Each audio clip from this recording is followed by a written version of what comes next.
Glória a Deus. Irmãos, não sei se vocês têm percebido que esse mês da família tem sido palavras de muita instrução. Palavras sobre sociedade com ímpio, palavras sobre divórcio, palavras sobre casamento, hoje o papel da esposa e do marido. E muitas das vezes a gente vira e quer aceitar só metade, né, da palavra de Deus. Às vezes a gente vira e quando tem um versículo, eu e minha casa serviremos ao Senhor. Aí a gente, se tem um filho, ou às vezes um marido que não está na presença do Senhor, a gente vira glória a Deus, aleluia, eu e minha casa serviremos ao Senhor. Mas às vezes quando vem um papel, uma palavra mais de exortação, igual hoje, para as esposas serem mais calmas, terem mais sabedoria para falar, os maridos se entregarem mais para as suas esposas, aí a gente já vira e fala assim, não é bem assim, lá em casa as coisas não funcionam, não é dessa forma. Então, irmãos, se a gente vai tomar posse das bênçãos, a gente tem que tomar posse da Bíblia como um todo, senão a gente vai segmentar aquilo que a gente acredita e aquilo que a gente acha que é mais ou menos. E é aquela história, né? Deus não nos chamou para achar nada. O que está falado, está tudo escrito aqui. Então, que hoje a gente venha ter o coração aberto, tanto para receber a palavra que a irmã Rita trouxe sobre instrução para casamento, para os papéis, tanto para essa palavra que eu vou trazer sobre administração, sobre recurso, que muitas vezes dinheiro ele vira um assunto que não é tão tocado, né? Fala assim, não, dinheiro só dízimo e oferta, o resto a gente vai fazendo aqui em casa do nosso jeito, do jeito que a gente acha que é certo, mas a palavra de Deus nos instrui em todas as coisas, tudo que você precisar, tudo que você pensar, vai estar na palavra de Deus. Então, que nós não venhamos ser pessoas que tomam posse só das bênçãos, que a gente venha entender realmente e que a nossa vida venha ser coordenada pela palavra de Deus. Amém? E um parêntese, eu queria agradecer minha mãe e meu pai que vieram hoje, eles são uma bênção, então estou muito feliz deles estarem aqui. Então, e minha sogra também, que veio, glória a Deus. Vamos abrir, irmãos, em Lucas 5,36, para a gente começar a conversar.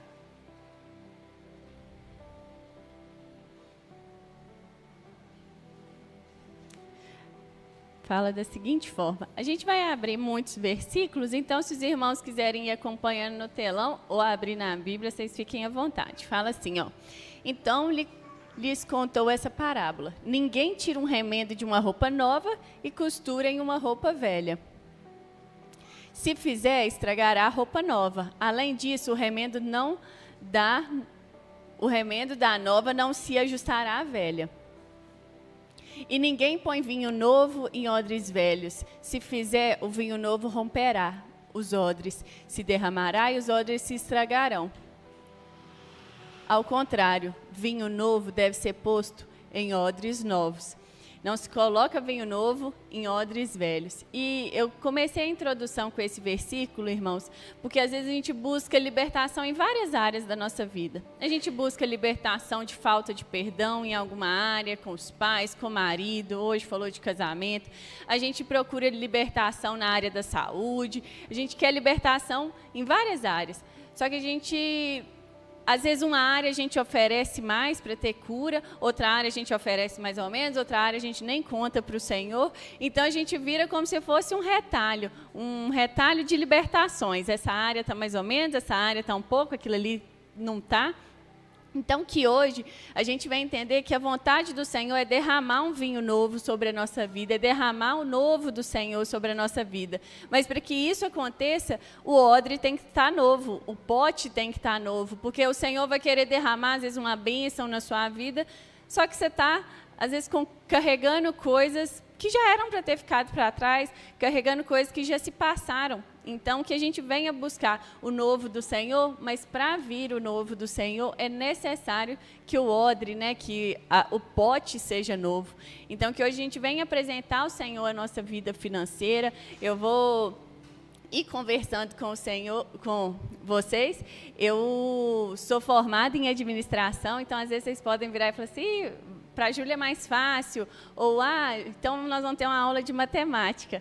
Não, irmãos, porque o dinheiro, isso seja em questões seculares, em livros seculares, obrigada, irmão, ou na palavra de Deus, a gente vê como o recurso financeiro, ele é emocional, ele é espiritual. Não, muitas vezes não é sobre matemática, é sobre a forma que você vê o dinheiro, como que você lida com o seu dinheiro, como que suas emoções, suas faltas de perdão, suas expectativas do passado, como isso tudo toma conta, e é o dinheiro que começa a te governar, e não ao contrário, você governar o dinheiro.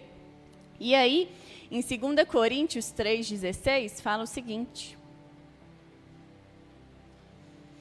no entanto, quando alguém se converte ao Senhor, o véu é retirado. Ora, o Senhor é o Espírito, e onde está o Espírito do Senhor, há liberdade.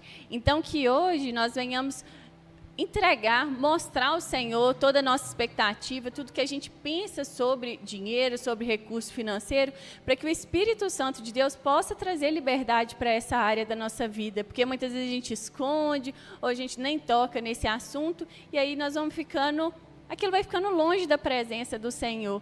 E a vontade de Deus é que nós venhamos ser libertos de tudo. Se a gente tem trauma, se a gente tem problemas, tudo aquilo que a gente coloca a presença do Senhor, tudo aquilo que a gente chama o Senhor, todas as áreas da nossa vida que a gente chama o Senhor, aquilo sim vai ser transformado e liberto. Mas se a gente ficar, não, está tudo bem, está mais ou menos, mas está bom, o Senhor vai te respeitar, falar, não, você está querendo continuar assim? E aí, hoje eu queria trazer para os irmãos um entendimento que muitas vezes a gente aprende coisas sobre dinheiro, a gente ouve falar sobre dinheiro, e aí a gente cria várias formas de ver o recurso financeiro, várias formas de ver o dinheiro, que não é a vontade de Deus. Só que a gente cresce e acha normal, não, dinheiro é trabalhar, é isso mesmo, vamos tocando a vida, e a gente não coloca, não entende, não busca entendimento do que realmente é a vontade de Deus. E, por exemplo, eu não sei se os irmãos sabiam, mas uma coisa que, até conversando com o Henrique outro dia, que ele falou assim, como eu cresci na igreja, tem coisa para mim que é muito lógico, que é muito óbvio, porque desde pequeno eu escutei isso. Mas eu não sei se é o caso da maioria daqui, eu creio que não. Nós que encontramos o Senhor no meio da caminhada, muita coisa a gente não sabe, muita coisa a gente não sabia. Então, que a gente não vem ouvir e falar assim, nossa, é mesmo. E chegar em casa e fazer da nossa forma, do nosso modo. É igual aquela parábola das sementes, né? Que recebe com alegria, mas rapidinho vem é o passarinho que pega, né? Então, que a gente realmente venha ser uma terra fértil e que nós venhamos mudar de comportamento. A irmã Rita nos trouxe uma orientação sobre casamento. Se era uma mulher que brigava com seu marido por tudo, falava na cabeça dele o tempo inteiro, você não é mais. Se você é um marido que não toma posição, que não está querendo um relacionamento com Deus, você era há meia hora atrás, agora você não é mais. Porque nós precisamos buscar essa libertação, essa liberdade, igual está o versículo aqui, na nossa vida. Porque senão a igreja do Senhor, ela muitas vezes está cheia de pessoas mais parecidas com as pessoas do mundo do que com o Senhor. E isso é um problema. E mais para frente a gente vai conversar sobre isso. Então agora, para a gente começar nosso estudo, nós vamos ler Mateus 25, 14, do 14 ao 28. É um texto bem conhecido pelos irmãos, aquele das parábolas. Então, vamos lá. O reino dos céus também será como um homem que, ao sair de viagem, chamou os seus servos e lhe confiou os seus bens. A um deu 5 talentos, a outro deu 2 e a outro deu 1, de acordo com a capacidade de cada um. Fazer igual uma pregadora. Repitam comigo. Capacidade. Então, pronto. Em seguida, partiu de viagem. O que havia recebido 5 talentos saiu imediatamente. Em outras versões fala negociou. Então, vamos lá. Saiu imediatamente. Aplicou-os e ganhou mais 5. Só essa parte. E agora, vamos lá. Calma aí. Também os que tinham 2 talentos ganhou mais 2. Ganhou mais 2. Isso. Mas o que tinha recebido 1 talento saiu, cavou um buraco no chão e escondeu o dinheiro do seu senhor. Esse pode passar. Depois de muito tempo, o senhor daqueles servos voltou e acertou as contas com eles. O que tinha recebido 5 talentos trouxe outros 5 e disse, o Senhor me confiou os 5 talentos, veja, eu ganhei mais 5. O Senhor respondeu, muito bem, servo bom e fiel, você foi fiel no pouco e eu o porei sobre muito. Venha e participe da alegria do seu Senhor. Veio também o que tinha recebido 2 talentos e disse, o Senhor me confiou 2 talentos e veja, eu ganhei mais 2. O Senhor respondeu, muito bem, servo bom e fiel, você foi fiel no pouco e sobre o muito eu porei. Porei sobre o muito. Venha e participe da alegria do seu Senhor. Por fim, veio o que tinha recebido 1 talento e disse, eu sabia que o Senhor era um homem severo, que colhe onde não planta e ajunta onde não semeou. Por isso, tive medo, saí e escondi. Repitam comigo, tive medo, saí e escondi. O seu talento no chão, veja, aqui está o que pertence ao Senhor. O Senhor respondeu, servo mau e negligente, você sabia que eu colho onde não plantei e ajunto onde não semeei? Então você devia ter confiado o meu dinheiro aos banqueiros, para que quando eu voltasse, o recebesse de volta com juros. Tome dele o talento e dê-no ao que tem 10. Até aqui, irmãos. Rapidinho, lendo esse versículo, a gente consegue tirar 2 lições. A primeira, Deus não é um Deus genérico. Então, não ache que a sua vida tem que ser igual a do irmão, porque Deus não prometeu isso em lugar nenhum. Aqui é muito claro que os talentos Ele dá de forma diferente. Então, o que o Senhor deu para mim é uma coisa, o que deu para minha mãe é outra, Tamira é outra, a Lisa é outra. Cada um de nós, o Senhor confiou de uma forma. E muitas das vezes a gente passa mais tempo olhando o que Deus confiou ao irmão do que tomando conta da nossa vida. E aí, a gente fica focado, às vezes Deus confiou o talento, nós estamos lá no Instagram vendo o talento do irmão, o que Deus confiou ao irmão, e o nosso talento só sendo enterrado, só sendo gasto ali, e a gente não fazendo a vontade do Senhor, que é para Ele, que é para o talento que Ele nos confiou. E aí, outra lição rapidinho que a gente pode pegar é que cada pessoa é de um jeito. Uma pessoa saiu, imediatamente foi negociar, outra pessoa ganhou outros talentos e a outra pessoa enterrou. Então, o Senhor te deu e você vai fazer o que você quiser. Você pode sair todo feliz e multiplicar seu talento, você pode enterrar, isso daí vai competir a você. Só que o Senhor te deu. Alguma coisa Ele te deu. Ninguém pode falar assim, não, Deus não me deu talento nenhum. Não, deu sim. O Senhor te deu talentos. Agora, como você vai lidar com isso que o Senhor deu, é outra conversa. Mas o que o Senhor tem falado ao meu coração nessa questão de dízimo e... desculpa, irmãos.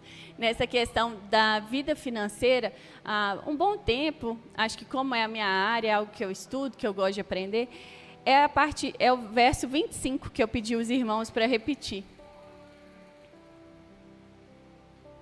Fala assim, por isso tive medo, saí e escondi.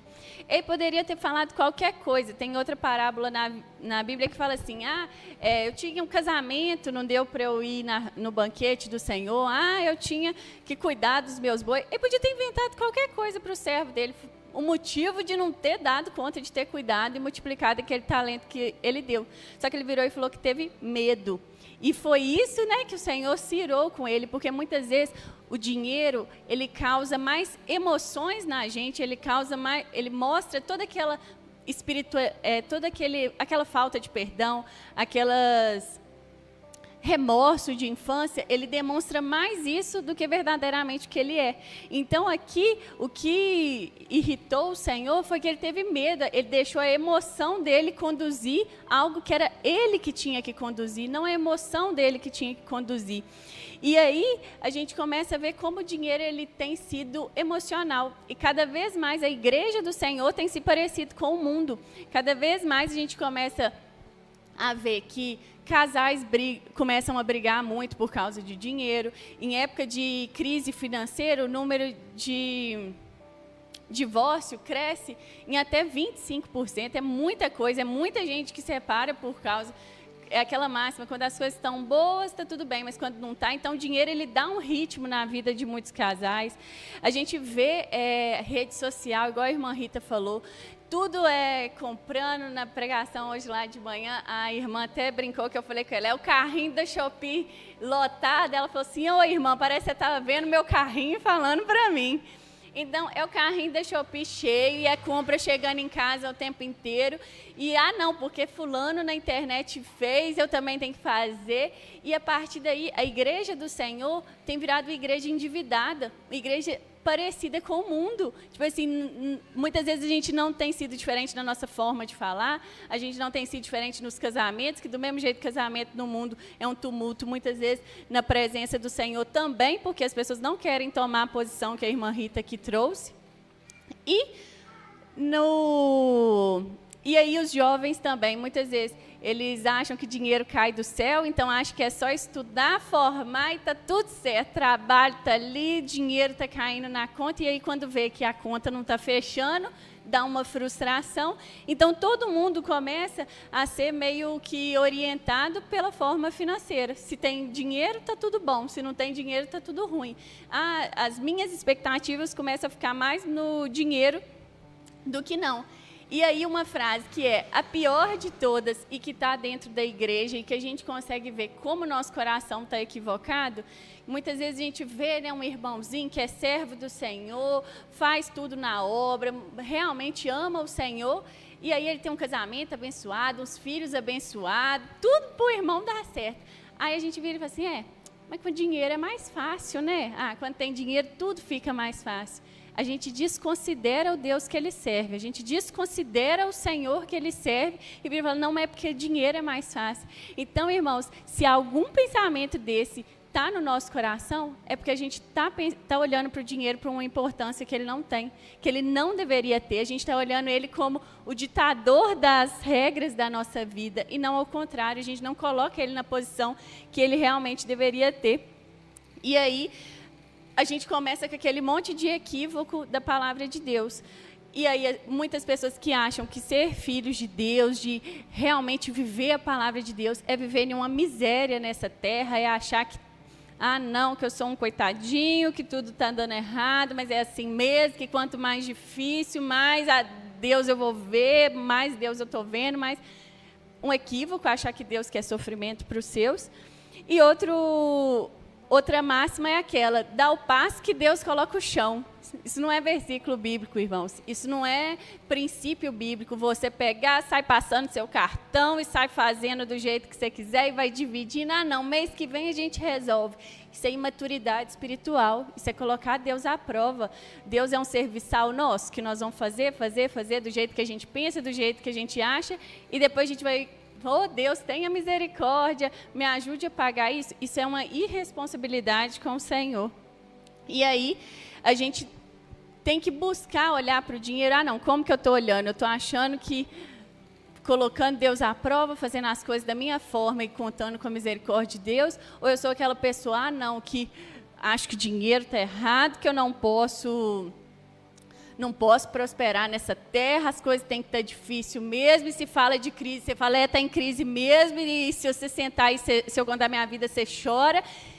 É dois extremos extremamente fora da vontade de Deus. E se a gente está olhando para o dinheiro dessa forma, saiba que nós estamos precisando de cura e libertação nessa área, porque não é a vontade do Senhor que os filhos dele venham viver de forma irresponsável financeiramente, muito menos celebrando a miséria, contando com a miséria, querendo ser o coitadinho. Não é essa a vontade do Senhor para a gente.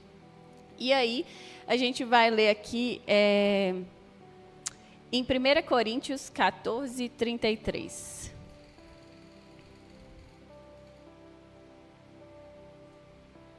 Fala assim, pois Deus não é Deus de desordem, mas de paz, como em todas as congregações dos santos. Em outras versões fala que Deus não é Deus de bagunça. Então, se está essa bagunça, se está olha para o dinheiro, te dá até uma ansiedade, você vira e fala, só fala de boleto, só fala de conta. Irmãos, nós estamos precisando de libertação nessa área. Nós estamos precisando de libertação, nosso coração está preso. Lá na pregação da Tamira, ela até falou que muitas vezes a gente cria nossos filhos para suprir aquilo que a gente não teve, para suprir aquilo que a gente queria que fizesse com a gente. E muitas vezes com a vida financeira a gente faz da mesma forma. Às vezes a criança que lá atrás, ou o jovenzinho que lá atrás aprendeu que a vida era muito difícil, então acha que o resto da vida tudo vai ser difícil, ou aquela pessoa que às vezes não tinha um sapato, vamos supor, via todo mundo com sapato bonito, e não tinha sapato. Depois que tem o recurso, cisma de comprar aquela sapataiada toda. Então, esses desequilíbrios, eles mostram como o nosso coração não está firmado no Senhor. E como nós somos cristãos, nós entendemos que o dinheiro, sim, é emocional, mas principalmente ele é espiritual. Porque como a nossa vida espiritual está, se sua casa, a vida financeira está bagunçada, é muito provável que sua vida espiritual também esteja bagunçada. Porque o Senhor te confiou algo para cuidar. Se você não está conseguindo cuidar disso, alguma coisa está desequilibrada. Você está fazendo as suas próprias vontades, você está inventando que Deus falou, o que Ele não falou, porque mais para frente a gente vai ler que Deus, em toda palavra, Ele deseja que os filhos dele sejam prósperos. Ser próspero não é só rico de dinheiro. Ser próspero é ter uma vida tranquila, onde você não vai mendigar o pão, onde as suas contas vão estar tudo certo, você não vai viver endividado, mas você também não vai sair gastando mais do que você precisa. Então, a gente começa a ver como o dinheiro está mal interpretado no nosso coração. E eu vou perguntar para os irmãos aqui, para a gente ver como que tem coisa que a gente olha mal para o dinheiro. Por exemplo, quem já ouviu aí sobre assim, que rico não vai para o céu? Às vezes vê um rico fazendo alguma coisa e fala assim, é por isso que rico não vai para o céu. Quem já ouviu isso, levanta a mão. Aí, ó. E quem já ouviu? A gente é pobre, você tem que aceitar isso. Não fica caçando volta, não. É pobre, tem que aceitar isso. Pois é. De um lado, você acha que o dinheiro é um vilão, é péssimo? Se tem dinheiro, significa que a pessoa é egoísta, que a pessoa só pensa nela, que a pessoa passa por cima do outro. E do outro lado, você acha que, não, é pobre, é isso mesmo. Uai, mas e a palavra de Deus, ela fala isso? Nasceu pobrinho, morre pobrinho? Não.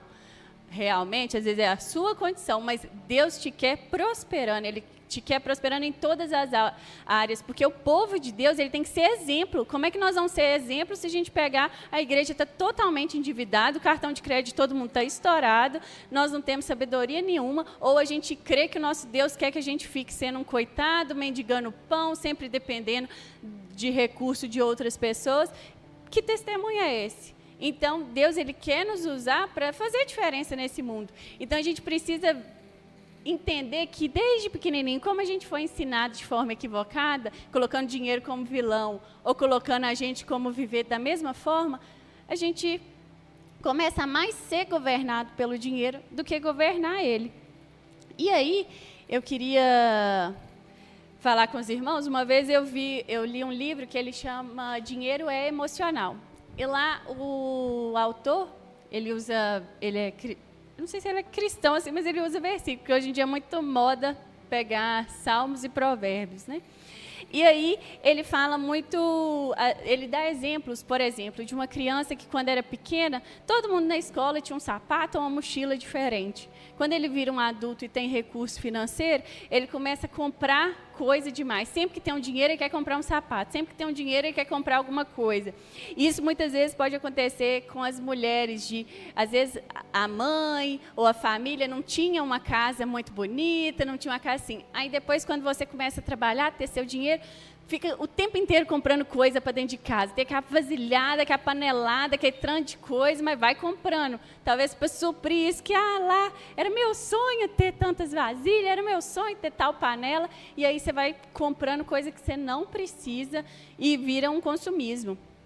Outra coisa que às vezes no nosso coração, por falta de perdão, seja por pai, não sei quem tem irmão, principalmente quem são os mais velhos. Antigamente, os pais, né, eram muito firmes, muito brutos. E muitas vezes viravam, esse menino não vai dar nada por conta. Ou quem tem irmão, né, às vezes coloca um irmão como melhor. Esse é inteligente, esse é esforçado, esse vai dar certo, esse mais ou menos. Eu era esforçada. Então, assim, você meio que parece que você vai correndo atrás das coisas para provar para os outros que você deu certo. Você quer provar para todo mundo que você deu certo, que você conseguiu um trabalho, que você não é aquela pessoa que você era. E isso começa a virar uma função na sua vida, essa corrida atrás do dinheiro. Eu preciso ter dinheiro, eu preciso provar para as pessoas. E isso é fruto de falta de perdão, isso é fruto de mágoa.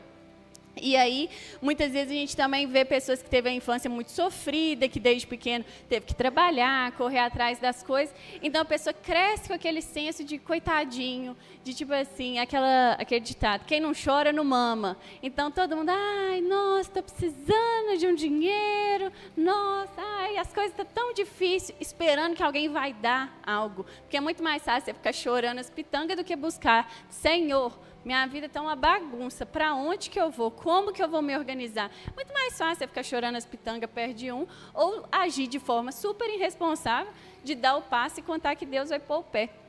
Então, quando a gente leu lá que fala que ninguém põe vinho novo em vasilha velha, Deus ele deseja entregar um renovo, principalmente na vida financeira dos seus filhos. Não somente em dinheiro, mas na forma que a gente lida com isso, do jeito que a gente lida com isso. Só que para isso a gente precisa mapear o nosso coração, sondar o nosso coração, aonde a gente está se equivocando, aonde a gente está colocando o dinheiro numa posição que não é dele, colocando o dinheiro numa importância que ele não deveria estar. Seja em você achar que sua felicidade, sua alegria está naquilo, por exemplo, estou ansioso, me desorganizei o mês inteiro, vou arrumar um dinheiro emprestado. Ou estou muito feliz, ninguém precisa pagar nada, pode deixar por minha conta. E no outro dia tem conta de luz e água, tudo para pagar, e você nem sabe o que você vai fazer. Essas irresponsabilidades, essas emoções, igual o servo infiel fez, o medo ou a ansiedade, o descontrole emocional, faz com que o dinheiro tome uma posição, te governe, faça você fazer coisas que não são a vontade do Senhor, que não são guiadas pela vontade do Senhor. Isso se torna um grande problema quando é dentro da igreja do Senhor, porque as pessoas começam a ter uma má interpretação da paternidade de Deus. Como que eu vou crer num Deus que me ama e tudo, sendo que eu vivo passando necessidade, vivo apertado? Ou como eu vou acreditar na vontade de Deus, na paternidade de Deus, se eu quero é dinheiro que resolve a minha vida. Então, a gente coloca Deus numa posição muito de nos assistir e a gente fazer a nossa vontade. E quando nós entregamos a nossa vida ao Senhor, a gente crê que Ele é nosso Senhor e Salvador. O Senhor é aquele que governa, é aquele que dá o ritmo.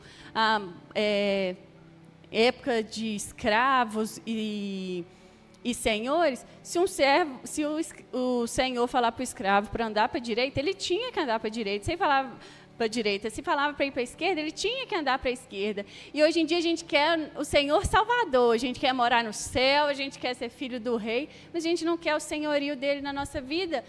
Se a gente recebe um dinheiro, recebe uma bênção, a gente quer comprar coisas para os nossos próprios prazeres, para a nossa própria opinião. A gente não pergunta a Deus, ou se pergunta e Deus fala, Deus responde, mas a gente manipula aquilo para fazer a nossa vontade, a gente finge que Deus falou aquilo com a gente, ou finge que Deus não falou nada para continuar fazendo a nossa vontade.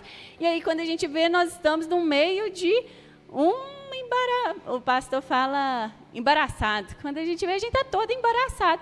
A gente foi a nossa própria sorte. A gente foi a nossa própria sorte, foi fazendo as coisas conforme a gente pensava, e depois a gente vira e fala assim, Senhor, tenha misericórdia de mim. Realmente a gente tem que clamar por misericórdia, mas a gente já está aqui, todos nós, há um tempo já na presença do Senhor, então nós estamos numa fase de viver a graça do Senhor, a maturidade do Senhor, a instrução do Senhor, e não fazer as coisas deixando os nossos medos, a falta de libertação, a falta de cura, a falta de perdão. Se você não tinha o que comer em casa, muitas vezes, depois, quando tem recurso, compra aquele tanto de comida, deixa de desperdiçar. O desperdício não é bênção, não, irmão. Se organize para fazer as compras, para fazer as coisas conforme a vontade do Senhor. E aqui, da mesma forma, aqueles que creem, talvez, na miséria, é a pobreza que nos faz aproximar do Senhor, isso é um equívoco também, isso não é uma verdade. Em Salmos 37, 25, você abre para a gente? Fala da seguinte forma: fui moço e agora sou velho, porém jamais vi o justo desamparado, nem a sua descendência mendigar o pão. Aqueles que estão na presença do Senhor, não é vontade do Senhor que eles estejam desamparados, irmãos. É a vontade do Senhor que todos os seus filhos sejam prósperos, que tenham prosperidade na saúde, no casamento, na vida financeira, que isso não seja uma preocupação, que a sua vida financeira não pode ditar seu humor, não faz sentido. A gente crê num Deus que cuida, que provê, fala que Deus é o nosso Senhor, mas quem dita nosso humor, quem dita a ordem da nossa casa é o dinheiro. A partir desse momento, no nosso coração é muito claro que aquilo que o dinheiro tem sido o Senhor da nossa vida. E muitas vezes a gente acorda já meio que ansioso naquela correria do dia a dia e nós não buscamos ao Senhor. Deus, a minha vida financeira está na presença do Senhor, o meu coração, os meus traumas estão na presença do Senhor, porque às vezes Deus quer derramar uma bênção sobre sua vida, mas você está com aquele senso de miséria e de não merecimento, então, Deus não pode me abençoar, não. Só que no seu coração, você acha que o dinheiro vai estar, se você chegar na igreja com um carrão, não, tem que comprar uma coisa mais simples, senão os irmãos vão pensar, daqui a pouco os outros vão até me pedir dinheiro emprestado, ninguém pode saber que eu tenho dinheiro, não, e sai escondendo, sai guardando, marido não pode contar para a esposa quanto que ganha, ou da mesma forma, chega na igreja e só clama ao Senhor, Deus, eu tenho um boleto para pagar amanhã, como é que eu vou fazer, e agora, me ajuda. Não faz sentido a gente viver essa paternidade de Deus, falar de um Deus tão grande, um Deus que provê todas as coisas, só que a gente só acreditar em parte, mas porque aquilo que é a nossa posição, aquilo que é a nossa forma de... O que compete a nós não queremos colocar na posição. Então, que hoje, como a gente leu lá no início, que fala que a gente venha buscar essa liberdade no Senhor, a gente venha pedir o Espírito Santo para sondar o nosso coração, lembrar da sua infância, lembrar como que era a relação de seus pais com o dinheiro, se isso de, rico não vai para o céu, ou a gente é pobre e aceita isso. Se isso ainda está no seu coração, se a forma de você ver o dinheiro ainda dita a sua vida, dita seu ritmo, se você é uma pessoa segura demais e não pode gastar porque a crise está vindo e vai acabar tudo, irmãos, não é por aí. E da mesma forma, dou o passo contando que Deus vai colocar o chão e vou pela minha própria sorte, isso também não é o propósito do Senhor. E agora, de forma prática, eu queria trazer 5 pontos para os irmãos, para como a gente sair disso. Júlia, entendi. Já descobri que eu vejo dinheiro tudo errado. Eu faço minhas vontades, eu sou muito emocional, preocupo demais com o dinheiro é um problema dentro da minha casa. Ou a gente que é jovem, não sei me organizar, acho que comecei a trabalhar, me frustrei. Então, o que a gente tem que entender sobre o recurso financeiro? Vamos em 5 pontos. O primeiro, a gente vai falar sobre organização de prioridade. Lá em Gênesis, quando o Senhor foi criar o mundo, primeiro ele criou o mato, depois ele criou o boi. Ele não criou o boi e falou assim, calma aí, fica aí tranquilo, que daqui uns dias eu crio as árvores, o mato. Não. O Senhor, Ele criou tudo certinho, tudo na ordem certa. E Ele criou também um descanso. Então, tem tempo, Ele criou lá os animais, Ele criou a vegetação, Ele criou os animais, Ele descansou. Então, tudo tem prioridade. O reino de Deus, Ele é organizado. Mais uma vez, o Senhor, Ele não opera em bagunça. Então, quando a gente não tem prioridade, o que é mais importante? Quando eu receber o meu dinheiro, o que é importante? Antes de comprinhas online, antes de comprinha na Shopee, ou antes de esconder o dinheiro da esposa, o que é a prioridade dentro da sua casa? Hoje a gente ouviu os maridos, é prover. Então, vamos lá, é aluguel, é luz, é isso? Vamos acertar, vamos planejar. O que nós vamos colocar aqui para fazer os acertos e dar tudo certo? E aí, muitas vezes a gente fala assim, mas planejar demais, a gente inibe o agir de Deus. Realmente, gente, não tem que ser aquela pessoa que não pode, se eu calculei que eu só posso dar R$1 de oferta. Só um exemplo, né, irmão? R$1 de oferta. Se Deus colocar no meu coração R$2, eu falo assim, não, Deus, não dá não, porque lá está na planilha que é só R$1. Então, Não é dessa forma, mas as nossas coisas têm que ser organizadas. A gente tem que saber o que é prioridade na sua vida. É alimentação, é a escola do seu filho, início do ano que vem. Os meninos têm que pôr matrícula na escola, ou tem que comprar material escolar. Já vai separando um dinheiro, não espera chegar lá na hora e isso virar um tumulto na vida dos irmãos. E aí, o segundo ponto, a gente precisa de buscar uma sabedoria de Deus. Por quê? Quando a gente, muitas das vezes, eu vou fazer outra pergunta para os irmãos para ver se vocês estão ligados. Quem aqui já falou assim, se eu ganhar na loteria, todos os meus problemas estão resolvidos? Quem já falou? Porque, em tese, nossa confiança de resolver nossos problemas tem quem? No dinheiro. Então, a gente acha, só que aí a gente pega, e a palavra de Deus é tão maravilhosa, que a gente pega esses ex-BBB, ganharam 1 milhão. Já perderam o dinheiro tudo. A gente pega, às vezes, gente que ganhou na loteria, já perdeu o dinheiro tudo também. Então, o dinheiro, sem a sabedoria do Senhor, ele acaba. É aquele ditado, dinheiro não escuta desaforo, não ouve desaforo. Salomão, para se tornar um homem mais rico, ele pediu todo o dinheiro do mundo? Ele pediu sabedoria, porque é a sabedoria do Senhor que nos instrui, é a sabedoria do Senhor que faz aquilo que a gente tem ser multiplicado, aquilo que a gente tem prosperar. E aí, a gente vê também outro exemplo de sabedoria, é José. Que José, quando ele teve lá o sonho de Faraó, que foram 7 vacas gordas e depois 7 vacas magras. O Senhor deseja de nós uma sabedoria prática. Por quê? Muitas vezes a gente vai virar, imagina que a gente era José. E José teve esse discernimento, né, que ia ser 7 anos difíceis e 7 anos tranquilos. 7 anos tranquilos e 7 anos difíceis. E aí, se fosse às vezes uma pessoa e virar e falar assim, o quê? 7 anos tranquilos, 7 anos difíceis? Vão aproveitar o que tem para aproveitar, vão comer o que tem de comer, que daqui 7 anos a gente nem sabe se a gente está vivo, então vão comer tudo que a gente tem que comer. E outro poderia falar assim, meu Deus do céu, daqui 7 anos não vai ter nada de comer, meu Deus. E aí adoece, fica ansioso, preocupando dali 7 anos. José não foi nem o que aproveitou e ficou tranquilo, nem o que morreu de ansiedade quase antes do problema acabar. Ele buscou a sabedoria prática do Senhor. Deus, como é que é para eu organizar cada coisa? Como é que é para eu fazer cada coisa? E às vezes a gente se coloca na posição assim, mas é porque eu não escuto Deus falando, Deus não fala comigo. É lógico, irmão. Você acorda e vai pôr o menino para tomar banho, manda o menino para a escola e vai fazer almoço, e os maridos vão trabalhar e sai todo mundo brigando, e o trem vai acontecendo. Quando você lembra, é 6 horas da tarde, você não sabe nem onde é que você está, não orou, não fez nada, e ainda, não, é porque o Senhor é meu Senhor e Salvador. Sinto muito, irmão, quem está sendo o Senhor da sua vida é você e a sua necessidade de ir atrás do dinheiro. Hoje em dia virou muito comum aquela frase assim, não sei se eu estou vivendo ou pagando boleto. A gente nunca deveria falar isso, porque nós não fomos feitos para pagar boleto, nós somos feitos para cumprir a vontade, o propósito do Senhor. Só que aí a gente está se parecendo demais com o mundo, porque a gente quer pagar boleto, que a gente quer comprar as coisas, a gente quer fazer isso, a gente quer fazer aquilo outro.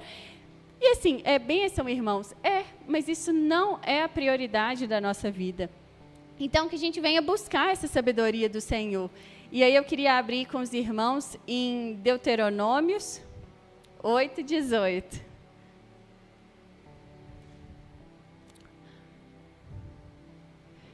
Acho que na NVI, você põe para mim, por favor. Isso.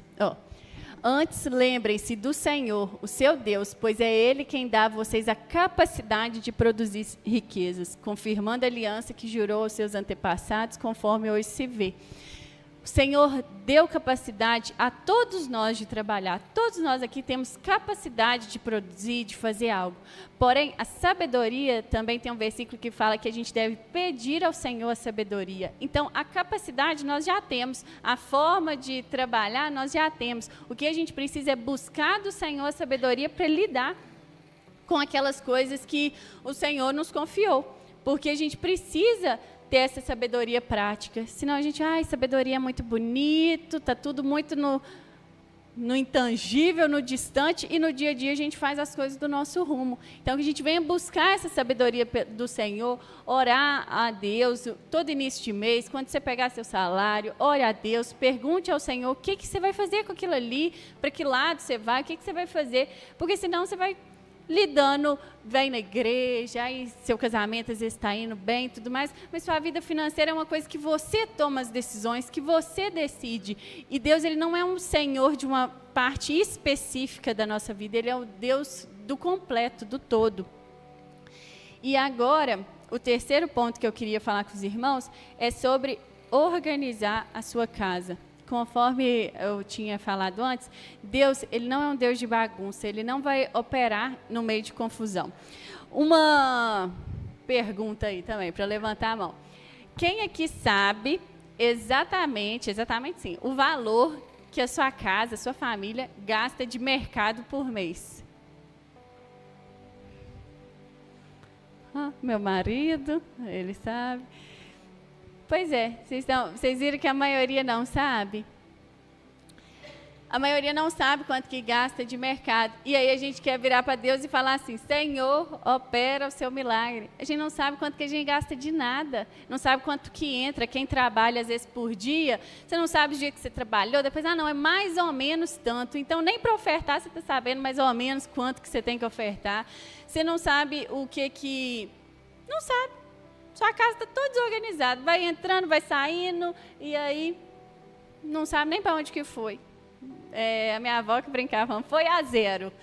Pagou tudo e foi a zero. Não sabe nem para onde que foi o dinheiro. A Bíblia fala que isso é como se fosse um saco furado, né, irmãos? Que você vai jogando e vai saindo. Imagina um saco de milho furado. Você vai colocando e vai saindo, vai colocando e vai saindo. Deus não vai operar em bagunça, porque às vezes você está pedindo um milagre para o Senhor, está pedindo uma bênção para o Senhor, você nem sabe quanto que é a bênção que você precisa. Você nem sabe o que é a bênção que você precisa. Muitas vezes você espera que a bênção é uma pessoa bater lá na porta da sua casa e vir com um saco de 15 mil reais e falar assim, Deus mandou te entregar esse dinheiro. Pode ser que isso aconteça? Pode. Mas, às vezes, o Senhor não vai agir dessa forma. Amém, né, irmã? O que eu tenho visto e experimentado do Senhor, que lá em casa eu que faço essa parte da administração e tudo mais, às vezes você faz o mês todo, você faz um monte de coisa e no final você fala assim, nossa, olha, tem dinheiro ainda, olha, sobrou isso aqui ainda.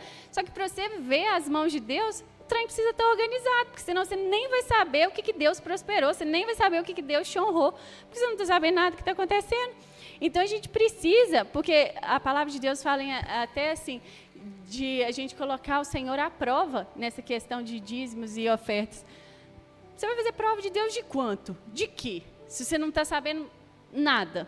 Então, a gente precisa ter essa organização, até mesmo para a gente ver o agir de Deus, irmãos, porque o Senhor tem feito. A gente virar e falar assim, não, está acontecendo na vida de todo mundo, menos na minha. Não, isso é porque você não está querendo ver, que o Senhor tem feito na vida de cada um de nós, o Senhor tem operado na vida de cada um de nós, só que muitas vezes a gente não vê, por causa da nossa desorganização, da nossa falta de organizar mesmo. Então, lembre, Deus não é um Deus de bagunça, e isso é muito simples. Eu vou dar um exemplo lá de casa, mas só como exemplo para os irmãos, que da mesma forma que eu falei que as esposas que eram rixosas não são mais, os maridos que não tomavam posição não são mais, e os desorganizados financeiros também não são mais, amém? Amém. Então, tá bom. O que a gente faz? Todo mundo hoje em dia tem um telefone. Então, lá em casa a gente tem um grupo, que sou eu e meu marido, então a gente vai. Salário caiu, a gente lança lá, entrada, manda no WhatsApp, um para o outro. Entrada, tanto. Um grupo só para isso. E aí, vai abastecer o carro, R$50 de gasolina. Foi comprar um pão, R$3 de pão. No final do mês, ou ao longo do mês, para não ficar cansativo até o final, você vê lá, quanto que entrou? Tanto, eu somo. Quanto que gastamos de mercado? Tanto. Quanto que foi de gasolina? Tanto. E aí você consegue ver as mãos do Senhor. Então, hoje, nada mais a gente tem muita, porque é muito difícil organizar. Não é. Não é, muitas vezes a gente, é muito bom em dar desculpa. E o Senhor, a irmã Rita até leu aqui, que preguiça não é uma coisa bênção na nossa vida.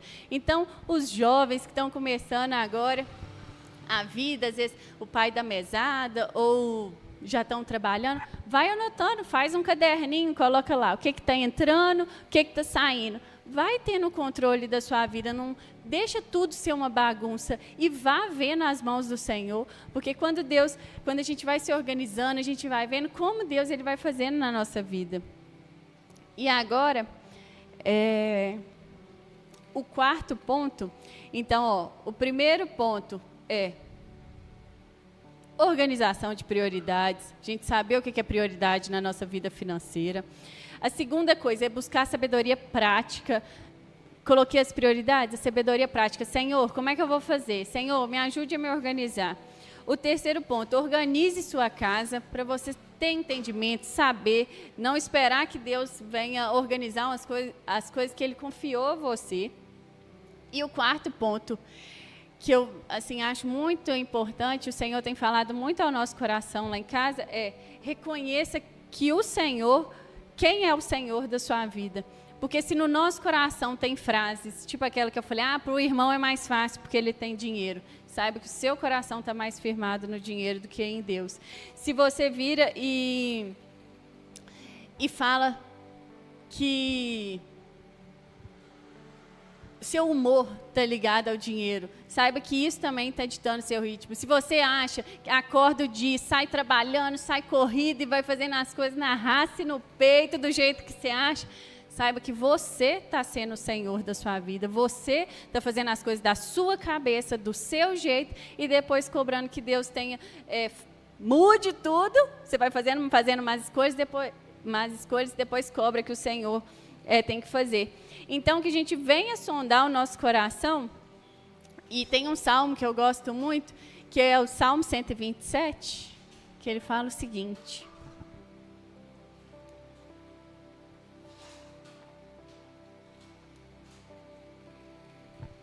para mim, esse é meu versículo, minha estrofe bíblica favorita, porque para mim ela resume muito o Evangelho, que é da seguinte forma: se o Senhor não for o construtor da casa, inútil será o trabalho dos construtores. Se o Senhor não vigiar a cidade, inútil será a vigia da sentinela.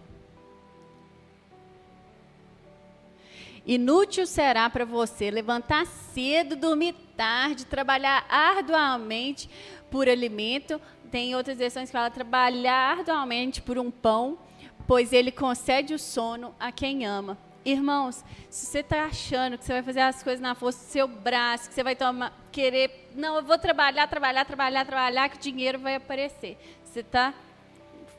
O Senhor vai ver e falar assim, não, então pode ir tranquilo. Se você quer fazer do seu jeito, você quer fazer da sua forma, pode ir. E lá em casa a gente viu isso na prática, porque desde quando a gente começou a trabalhar, assim, a gente tem visto muitas mãos do Senhor. A gente trabalha com construção civil e todo mundo reclama. Ai, que pedreiro está muito difícil de achar, mão de obra está muito difícil de achar. E realmente o Senhor tem colocado pessoas que estão dispostas a aprender. Tem um rapaz, o Otávio, que nos ajuda muito a cuidar, a instruir as pessoas. E aí, a gente sempre clamando a Deus que Ele mandasse pessoas, que Ele organizasse as coisas para a gente. Só que chegou um momento que a gente estava com muito trabalho nessas 3 últimas semanas, muito trabalho. E junta um detalhe que eu e o Robertinho, a gente trabalha junto, então a gente deitava falando de serviço e acordava falando de serviço, que é errado para quem é casado. E aí, a gente acordava naquela doideira de ir trabalhar e fazendo as coisas. Começou a parecer que as coisas tudo dava errado. Os outros começavam a brigar, os trem difícil para dar certo, tudo muito cansativo, assim. E aí o Senhor trouxe à nossa memória isso, porque se a gente quer fazer da nossa forma, vai ficar mais ou menos feito e vai ser muito mais pesado. Mas quando a gente confia ao Senhor, a gente faz a nossa parte, a gente trabalha, a gente honra quem trabalha com a gente, os nossos colaboradores. Então, só que a gente precisa colocar o Senhor à frente, a gente precisa começar o nosso dia apresentando aquilo para o Senhor, porque senão, se você for lembrar de orar e de clamar a Deus por misericórdia 6 horas da tarde, a maioria das escolhas do seu dia foi você que fez, a partir das suas vontades, das suas ideias, da sua cabeça. Então, que a gente realmente venha reconhecer quem é o Senhor da nossa vida, venha colocar Deus como prioridade, a vontade dEle como prioridade. E muitas das vezes a gente vira e fala assim, a gente não pode espiritualizar tudo. Isso é uma frase quase que demoníaca para dentro da igreja. A palavra de Deus é muito clara, que antes a gente era carne e hoje nós somos espírito. Então, tudo é espiritual. O nosso dinheiro é espiritual, o nosso casamento é espiritual, nossos filhos são espirituais. Então, que a gente venha ter esse entendimento e lembrar o que o dinheiro está significando para você. Ele está significando sua segurança, seu poder? Está significando o quê? Ele está tomando que posição de Deus? E, por fim, para finalizar, seja fiel na sua realidade, irmãos. A palavra de Deus, em Lucas 16, fala que quem é fiel no pouco é fiel no muito. E, no final, a gente vê que aquele que foi infiel passou indo dele para quem tinha mais. Então, às vezes a gente quer muito, e aquilo que o Senhor está nos dando, a gente não é fiel. Entenda, Deus nos dá recurso financeiro para duas coisas somente. Abençoar a nossa família e abençoar a obra do Senhor. É isso. É simples. É muito simples. Abençoar a nossa família, ter uma vida confortável, conseguir estudar os seus filhos ou ter um trabalho para os seus filhos, como o Senhor orientar a família de vocês, abençoar vocês comerem, se alimentarem bem. E abençoar a obra do Senhor, trazer os nossos dízimos, as nossas ofertas aqui. Mas se a gente não tiver controle nenhum, a gente não saber nada que acontece, a gente não sabe o dia da manhã, o que vai suceder no dia da manhã, a gente começa a agir de forma imprudente, tendo uma fé imatura. Então, quando a gente traz o nosso dízimo aqui, é uma verdadeira entrega, irmãos. É aquele trabalho que você fez, aquele fôlego de vida que o Senhor te deu, você vinha abençoar aqui, a gente honra o Senhor com o nosso louvor, a gente honra com o Senhor com os nossos filhos, porque ninguém quer ter um filho complicado, então todo mundo não, as crianças têm que estar no caminho do Senhor. Tudo a gente quer pôr no caminho do Senhor para as coisas irem bem. Só que quando é na parte de dízimos e oferta, a gente começa às vezes a entregar e, ai meu Deus, vai faltar. Ai meu Deus, para que eu fui entregar esse dízimo? Não faz sentido, não é isso. O dízimo é uma demonstração de amor, de gratidão a Deus, de louvar a Deus pelo fôlego de vida, pelo trabalho, pela família. É você apresentar tudo ao Senhor. Então, que a gente venha ser fiel à nossa realidade. Foi aquilo que o Senhor te deu. Glória a Deus, aleluia. E eu lembro quando eu era recém-convertida, assim, eu lembro que meu pai me dava R$50 toda sexta-feira para eu sair final de semana, assim. Eu pegava R$5 e dava de dízimo. R$5 dava de dízimo. E aí depois, eu ficava doida para dar mais dízimo. Eu acho que eu nem pensava a parte que eu ia ganhar. Eu ficava assim, nossa, sou doida para dar tanto de dízimo. E eu acho que Deus viu a honestidade do meu coração. E eu realmente, uma coisa que eu posso louvar a Deus, já tentei, sim, durante muito tempo, fazer as coisas na força do meu braço e só me cansou, desgastou a minha saúde, nova, mas desgastou a minha saúde. Minha mãe até brinca, você mamou até 2 anos, você não pode ficar fraquinha assim, não. Por causa disso, más escolhas, irmãos, quando a gente coloca a gente como Senhor, quando a gente quer fazer, quando são coisas que não estão no propósito do Senhor, a gente começa a fazer as coisas do nosso jeito e isso vai desgastando, isso desgasta relacionamento, isso desgasta relacionamento com o filho, você olha para o seu filho só como se ele fosse uma coisa só para gastar dinheiro, e você começa a inverter seus valores, e a igreja do Senhor começa mais a parecer com o mundo do que com a vontade de Deus. Então, que a gente venha buscar de todo o nosso coração, honrar o Senhor com tudo que nós temos, com tudo que nós somos, e fazer a vontade dEle. Não permita que você, nem que o dinheiro seja senhor da sua vida. Não deixe que falsas crenças, seja que rico não vai para o céu, ou que você tem que fazer ser um coitadinho o resto da vida. Não é isso que o Senhor tem para nós. Então, de forma prática, nós aprendemos hoje 5 coisas. Organizar as prioridades dentro da nossa casa, buscar a sabedoria prática do Senhor, isso em todas as áreas, no casamento, no dinheiro, na saúde. Não adianta também a gente comer igual doido, fazer igual doido, depois a saúde desanda e a gente clamar por misericórdia, que a gente venha ter sabedoria nisso também. Organizar a nossa casa, um caderno, um telefone, do jeito que os irmãos preferirem. Reconheça quem é o Senhor da sua vida e seja fiel na sua realidade. Amém?